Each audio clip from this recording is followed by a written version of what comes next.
Friends, നമ്മുടെ YouTube ചാനലിലേക്ക് എല്ലാവർക്കും സ്വാഗതം. അപ്പോൾ ഇന്ന് നമ്മൾ വീഡിയോയിലൂടെ പറയാൻ പോകുന്നത് ഇത് 2013 വാഗണറാണ്. ഓക്കെ, ഇതിൻ്റെ കംപ്ലൈൻ്റ് എന്ന് വെച്ച് കഴിഞ്ഞാൽ നമ്മൾ സ്റ്റിയറിങ് അങ്ങോട്ടും ഇങ്ങോട്ടും ഓടിക്കുന്ന സമയത്ത് ക്രിക് ക്രിക് ക്രിക് എന്നുള്ളൊരു സൗണ്ട് കേൾക്കുന്നുണ്ട്. അപ്പോൾ അതിൻ്റെ കംപ്ലൈൻറ്റ് നമുക്കൊന്ന് കാണിക്കാം, എന്താ സൗണ്ട് കേൾക്കുന്നതെന്ന്.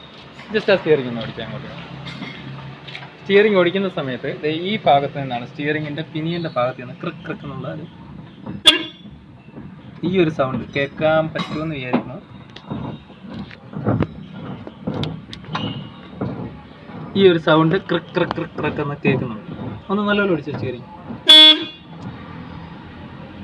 ഓടിച്ച.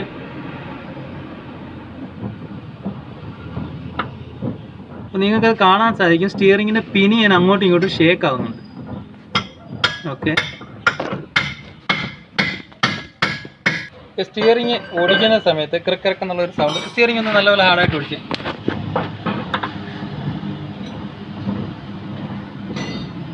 ഓക്കെ, ആ സ്റ്റിയറിങ് ഓടിക്കുന്ന സമയത്ത് പിനിയൻ അങ്ങോട്ടും ഇങ്ങോട്ടും മൂവ് ആവുന്നത് കാണാനായിട്ട് സാധിക്കും. ഒരു ഷേക്ക് പോലെ പിനിയന് വരുന്നുണ്ട്. ഓക്കെ, അങ്ങോട്ടും ഇങ്ങോട്ടും മൂവ് ആവുന്നുണ്ട് ഷേക്ക്. ഇതാണ് സ്റ്റിയറിങ്ങിൻ്റെ പിനിയൻ ഇവിടെ വന്നിട്ട് അങ്ങോട്ടും ഇങ്ങോട്ടും മൂവ് ആവുന്നുണ്ട്. ഓക്കെ, കണ്ടോ? അന്നേരമാണ് Crick Crick Crick Crick Crick എന്നുള്ളത്. നല്ലപോലെ ഓടിച്ചേ.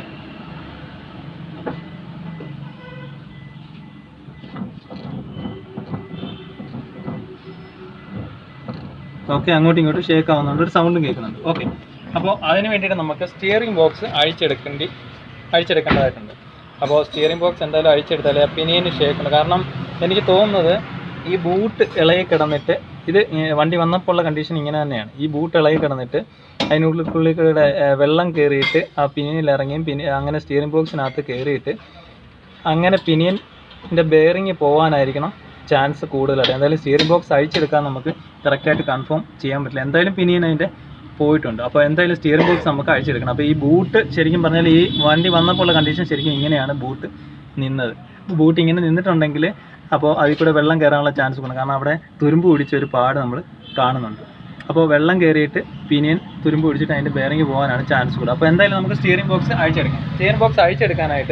സ്റ്റിയറിംഗ് ബോക്സ് അഴിച്ചെടുക്കാനായിട്ട് ഇതിൻ്റെ ക്രോസ് ചേസ് അഴിച്ചെടുക്കേണ്ടതായിട്ടുണ്ട്. അതിന് വേണ്ടിയിട്ട് ലോവർ ആമിൻ്റെ എൻഡ് പിടിക്കേണ്ടതായിട്ടുണ്ട്. ക്രോസ് ചേസിൽ വരുന്ന എല്ലാ ബോൾട്ടുകളും നമുക്ക് അഴിച്ചെടുക്കണം. ഈ ബോൾട്ട് വരും, എല്ലാ ക്രോസ് ചേസിൽ ഏതൊക്കെ ബോൾട്ട് വരുന്നുണ്ടോ അതുപോലെ തന്നെ ഗിയർ ബോക്സിൻ്റെ ബാക്കിലെ മൗണ്ടിങ് ക്രോസ് ചേസിലാണ് അറ്റാച്ച് ആയിട്ടിരിക്കുന്നത്, അത് അഴിച്ചുവിടേണ്ടതായിട്ടുണ്ട്. അപ്പോൾ ക്രോസ് ചേസ് നമുക്ക് എന്തായാലും താക്കണം. ഓക്കെ, അതിന് വേണ്ടിയിട്ട് ഫസ്റ്റ് നമുക്ക് അഴിച്ചുവിടേണ്ടത് ഈ സൈലൻസറാണ്. സൈലൻസർ നമുക്ക് അഴിച്ചുവിടേണ്ടതായിട്ടുണ്ട്.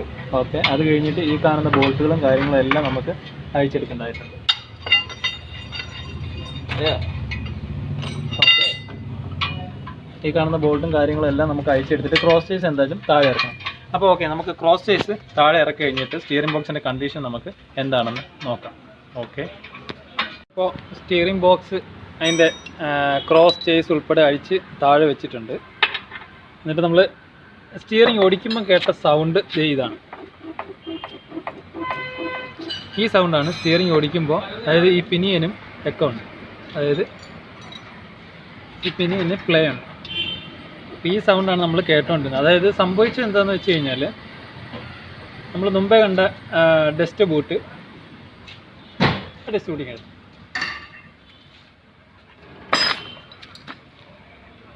മുമ്പേ കണ്ട കവർ ഇതിലാണ് വരുന്നത്.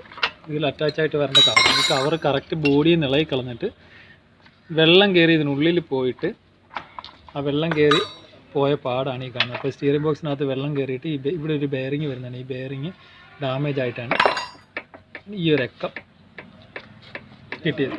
അപ്പോൾ എവിടെയെങ്കിലുമൊക്കെ ഇതുപോലെ ബോഡിയിലൊക്കെ കവർ കറക്റ്റായിട്ട് അല്ല കിടക്കുന്നത്, പ്രോപ്പർ അല്ല കിടക്കുന്നതെന്നുണ്ടെങ്കിൽ കറക്റ്റായിട്ട് തന്നെ അത് കയറ്റിയിടുക. കാരണം ഇതുപോലുള്ള പ്രശ്നങ്ങളൊക്കെ ഉണ്ടാവാനുള്ള ചാൻസ് ഉണ്ട്. അപ്പോൾ എന്തായാലും നമുക്ക് ഇതിൻ്റെ സ്റ്റിയറിംഗ് ബോക്സ് മാറണം. നമ്മളിപ്പോൾ സ്റ്റിയറിംഗ് ബോക്സ് അസംബ്ലി ആയിട്ടാണ് മാറുന്നത്. ഓക്കെ, നമ്മളിപ്പോൾ പുതിയ സ്റ്റിയറിംഗ് ബോക്സ് വാങ്ങിയിട്ടുണ്ട്. അപ്പോൾ ഇതാണ് ഇതിൻ്റെ കംപ്ലയിൻറ്റ്. സ്റ്റിയറിംഗ് ഓടിക്കുമ്പോൾ വരുന്ന കംപ്ലയിൻറ്റ് ഈ കാണുന്ന കംപ്ലയിൻ്റാണ്. ഈ ഇളക്കമാണ് ശരിക്കും ടക് ടക് ക്രക് ക്രക് ക്രക് ക്രക് എന്നുള്ള ആ ഒരു സൗണ്ട് നമുക്ക് ഫീൽ ചെയ്യുന്നത്. അപ്പോൾ എന്തായാലും നമുക്ക് ഇതിൻ്റെ സ്റ്റിയറിംഗ് ബോക്സ് മാറണം. സ്റ്റിയറിംഗ് ബോക്സ് മാറാനായിട്ട് ഈ ചേസിൽ നിന്ന് 2 14-ൻ്റെ ബോൾട്ടുണ്ട്, ഇവിടെ 2 12-ൻ്റെ ബോൾട്ടുണ്ട്. അത് അടിച്ചു കഴിഞ്ഞാൽ സ്റ്റിയറിംഗ് ബോക്സ് അസംബ്ലി ആയിട്ട് തന്നെ എങ്കിൽ ഊരി പുറത്തെടുക്കാനായിട്ട് സാധിക്കും. നമ്മളിപ്പോൾ പുതിയ സ്റ്റിയറിംഗ് ബോക്സ് വാങ്ങിയിട്ടുണ്ട്. ഇതാണ് പുതിയ സ്റ്റിയറിംഗ് ബോക്സ്. ഇതിൽ യാതൊരുവിധ പ്ലേയോ കാര്യങ്ങളോ ഒന്നും ഇല്ല. അപ്പോൾ ഈ സ്റ്റിയറിംഗ് ബോക്സ് നമുക്ക് വണ്ടിയിൽ ഇൻസ്റ്റാൾ ചെയ്യണം. അതിനുവേണ്ടി നമ്മളിപ്പോൾ പഴയ സ്റ്റിയറിംഗ് ബോക്സ് അഴിച്ചെടുത്തിട്ട് ഇത് വണ്ടിയിൽ സിമ്പിൾ സ്റ്റിയറിംഗ് ബോക്സ് ഫിറ്റ് ചെയ്യാനായിട്ട് വെറും സിമ്പിൾ തന്നെയാണ്. ഈ 4 ബോൾട്ട് നമുക്ക് ഫിറ്റ് ചെയ്ത് കഴിഞ്ഞാൽ സ്റ്റിയറിംഗ് ബോക്സ് ചേസിൽ അസംബ്ലി ആയിട്ട് തന്നെ നിൽക്കും. വേറെയുള്ള മാരുതിയുടെ കൂട്ടല്ല, മാരുതി അൾട്ടോ പോലെയല്ല വാഗണർ നമുക്ക് പുതിയ മോഡൽ K സീരീസ് എഞ്ചിൻ വരുമ്പോൾ അതിൻ്റെ ക്രോസ് ചേസ് ഇറക്കിയാൽ മാത്രമേ നമുക്ക് സ്റ്റിയറിംഗ് ബോക്സ് ഊരിയെടുക്കാനായിട്ട് സാധിക്കുള്ളൂ. നമ്മളിപ്പോൾ ക്രോസ് ചേസ് ഫുള്ളായിട്ട് ഇളക്കിയിട്ടാണ് നമ്മൾ ഇപ്പോൾ താഴെ വെച്ചിട്ട് സ്റ്റിയറിംഗ് ബോക്സ് അഴിച്ചുകൊണ്ടിരിക്കുന്നത്. അപ്പോൾ ഓക്കെ, അപ്പോൾ നമുക്ക് സ്റ്റിയറിംഗ് ബോക്സ് മാറേണ്ടതായിട്ടുണ്ട്. നമ്മൾ സ്റ്റിയറിംഗ് ബോക്സ് പുതിയത് വാങ്ങിയിട്ടുണ്ട്, ഇനി വണ്ടിയിൽ ഇൻസ്റ്റാൾ ചെയ്യാം. 2 12-ൻ്റെ ബോൾട്ട്, അതുപോലെ തന്നെ 14-ൻ്റെ 2 ബോൾട്ട് അത് ഇടിച്ച് കഴിഞ്ഞിട്ട് നമുക്ക് സ്റ്റിയറിംഗ് ബോക്സ് സെറ്റ് ചെയ്യാം. സ്റ്റിയറിംഗ് ബോക്സ് ഫിറ്റ് ചെയ്യാനായിട്ട് കറക്റ്റ് ഹോളിൽ കയറ്റുക, ബോൾട്ട് ഇടുക. ഇത് മാരുതിയുടെ ജെന്യൂൻ സ്റ്റിയറിംഗ് ബോക്സ് ആണ്. ഇതാണ് എൻ്റെ പാർട്ട് നമ്പർ വരുന്നത്. K സീരീസ് വണ്ടികൾക്കെല്ലാം ഒരേ സ്റ്റിയറിംഗ് ബോക്സ് ആണ്. പുതിയ മോഡൽ വണ്ടികൾക്കെല്ലാം ഒരേ സ്റ്റിയറിംഗ്. 2010 മുകളിലോട്ടുള്ള വണ്ടികൾക്കെല്ലാം സെയിം സ്റ്റിയറിംഗ് ബോക്സ് തന്നെയാണ് വരുന്നത്. അപ്പോൾ ഇത് തിരിക്കുന്ന സമയത്ത് കറക്റ്റ് പ്ലേയിലാണ് തിരിയുന്നത്. അപ്പോൾ ഈ വണ്ടിയുടെ കംപ്ലൈൻറ്റ് സ്റ്റിയറിംഗ് ഓടിക്കുന്ന സമയത്ത് ക്രക്ക് എന്നുള്ളൊരു സൗണ്ടാണ് ഫീൽ ചെയ്തുകൊണ്ടിരുന്നത്. അപ്പോൾ നമ്മൾ അതിന് വേണ്ടിയിട്ട് സ്റ്റിയറിംഗ് ബോക്സ് അഴിച്ചെടുത്തിട്ടുണ്ട്. സ്റ്റിയറിംഗ് ബോക്സ് അഴിച്ചു, നമ്മൾ പുതിയ സ്റ്റിയറിംഗ് ബോക്സ് വാങ്ങിയിട്ടുണ്ട്. ഇതാണ് ഇതിൻ്റെ പഴയ സ്റ്റിയറിംഗ് ബോക്സ്, നമ്മൾ അഴിച്ചെടുത്ത സ്റ്റിയറിംഗ് ബോക്സ്. ഇതിനാണ് ഈ ക്രക്ക് എന്നുള്ളൊരു സൗണ്ട് കേൾക്കുന്നത്.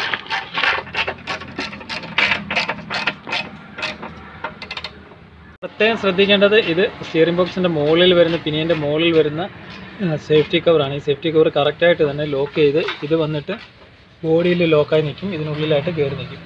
അപ്പോൾ ഈ സ്റ്റിയറിംഗ് ബോക്സിൻ്റെ ഈ കവറൊക്കെ ലൂസായി താഴെ കിടന്നാൽ വെള്ളം കയറിയിട്ട് സ്റ്റിയറിംഗ് ബോക്സ് പോകാനുള്ള ചാൻസ് ഉണ്ട്. കാരണം സ്റ്റിയറിംഗ് ബോക്സ് എക്സ്പെൻസീവ് ആണ്.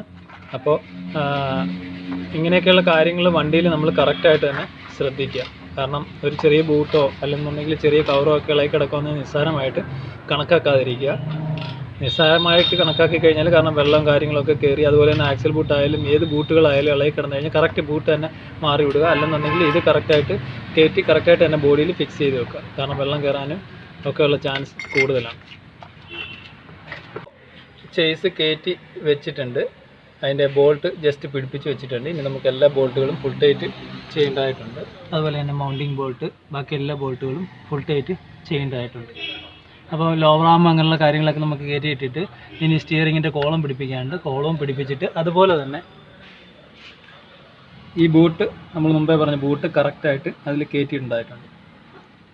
ബൂട്ടും കയറ്റിയിട്ട് സ്റ്റിയറിങ്ങിൻ്റെ കോളവും പിടിപ്പിച്ച് കഴിഞ്ഞിട്ട് നമുക്ക് നോക്കാം. ഓക്കെ, നമ്മളിപ്പോൾ സ്റ്റിയറിങ്ങിൻ്റെ കവറ് കറക്റ്റായിട്ട്, ബൂട്ട് കറക്റ്റായിട്ട് തന്നെ കയറ്റി ഇട്ടിട്ടുണ്ട്. ഓക്കെ, അപ്പോൾ ഇനി നമുക്കൊന്ന് സ്റ്റിയറിംഗ് ഒന്ന് ഓടിച്ച് നോക്കാം. സ്റ്റിയറിംഗ് ഒന്ന് ഓടിച്ച് അങ്ങോട്ടും ഇങ്ങോട്ടും. അപ്പോൾ ഇപ്പോൾ സ്റ്റിയറിങ് തിരിയുന്നുണ്ട്, തിരിച്ച്. ഓക്കെ, അങ്ങോട്ടും ഇങ്ങോട്ടും ഓടിക്കുമ്പോൾ സൗണ്ടോ കാര്യങ്ങളോ ഒന്നും ഇല്ല. അപ്പോൾ ബൂട്ട് നമ്മൾ കയറ്റിയിട്ടു. അതുപോലെ തന്നെ സ്റ്റിയറിംഗ് ബോക്സ് മാറുന്ന സമയത്ത് കറക്റ്റായിട്ട് അലൈൻമെൻറ്റ് ചെക്ക് ചെയ്യേണ്ടതായിട്ടുണ്ട്. അതുപോലെ തന്നെ ഈ ബൂട്ട് കറക്റ്റായിട്ട് കയറ്റിയിടുക. ഓക്കെ, ഇല്ലെന്നുണ്ടെങ്കിൽ ഇതിൽ കൂടെ വെള്ളം കയറിയിട്ട്, അങ്ങനെ ശരിക്കും സംഭവിച്ചത് ഇതിൽ കൂടെ വെള്ളം കയറിയിട്ട് പിനിയൻ്റെ ബെയറിങ് പോയിട്ട് സ്റ്റിയറിംഗ് ബോക്സ് പോയതാണ്. അതാണ് സ്റ്റിയറിംഗ് ഓടിക്കുമ്പോൾ ക്രക്ക് എന്നുള്ള ഒരു സൗണ്ട് നമുക്ക് ഫീൽ ചെയ്തത്. അപ്പോൾ ഇത് വാഗണർ ആണ് വണ്ടി. ഇതിൻ്റെ കംപ്ലൈൻ്റ് എന്ന് വെച്ച് കഴിഞ്ഞാൽ സ്റ്റിയറിംഗ് അങ്ങോട്ടും ഇങ്ങോട്ടും ഓടിക്കുമ്പോൾ ഒരു സൗണ്ടായിരുന്നു, ക്രക്ക് എന്നുള്ള ഒരു സൗണ്ടായിരുന്നു. നല്ലപോലെ സ്റ്റിയറിങ്ങിൽ സൗണ്ട് ഫീൽ ചെയ്ത് നമ്മൾ ആ വീഡിയോയിൽ കണ്ടതാണ്. അപ്പോൾ ഈ ബൂട്ടും കാര്യങ്ങളൊക്കെ ചെറുതായിട്ടൊക്കെ വിട്ട് എവിടെയെങ്കിലും കിടക്കുകയാണ്. അതുപോലെ ആക്സിൽ ബൂട്ട്, സ്റ്റിയറിംഗ് ബോക്സ്, ഈ കാര്യങ്ങളൊക്കെ ഇടയ്ക്കിടയ്ക്ക് ചെക്ക് ചെയ്യുന്നത് നല്ലതായിരിക്കും വാഹനത്തിൽ. കാരണം വെള്ളം കയറിയിട്ട് ബെയറിങ്ങും കാര്യങ്ങളും ഒക്കെ പോയിട്ട് എക്സ്പെൻസീവ് ആവാനുള്ള ചാൻസ് ഉണ്ട്. നമ്മുടെ ഒരു ചെറിയൊരു അശ്രദ്ധ വലിയൊരു പണിയിലേക്ക് പോകാതിരിക്കാനായിട്ട് ഇതൊക്കെ ഒന്ന് ശ്രദ്ധിക്കുക. Okay, thank you for watching.